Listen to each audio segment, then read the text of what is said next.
Potongan harga dia hampir setengah tau. Makan pula dekat tempat cantik tepi sungai. Yang ni korang yang balik Raya Melaka tu mesti kena tahu. 3 hari je promo dia, 4 hingga 6 April. Macam lobster Canada ni 800 hingga 900 gram dia jual harga RM169.90 je. Nombor price RM249.90 tau. Lobster Canada ni besar guys. Dia punya isi penuh. Lepas tu kuah pececah dia ada buttermilk, ada sweet sour. Nak minta dua-dua pun boleh. Rasanya lobster yang paling puas saya makan inilah dia. Yang ni pula king crab, berat dia dalam 2 kilo lebih. Yang ni dia jual RM799.90.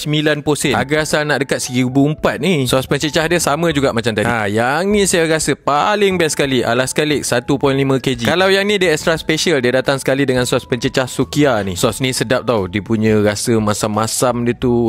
Saya ingat kalau dapat sos sukia tu dengan buttermilk, kalah lah buttermilk. Alaskalik ni jujur saya cakap, yang ni ialah ketam yang paling puas sekali nak makan. Sebab isi dia tebal-tebal, besar, gemuk. Lepas tu bila korang belah kaki dia, korang tengok ni, boleh dapat seketul macam ni. Yang ni nak bagi tahu, nasi lemak ni percuma untuk setiap set yang korang beli. Lepas tu ada best lagi, dapat green lobster percuma dengan setiap pembelian promo Alaskalik dengan king crab. Dah boleh dah save dan share video ni ramai-ramai, ajak family datang sini. Ingat tau, Papayun Kitchen 4 hingga 6 April je, 3 hari je promo dia.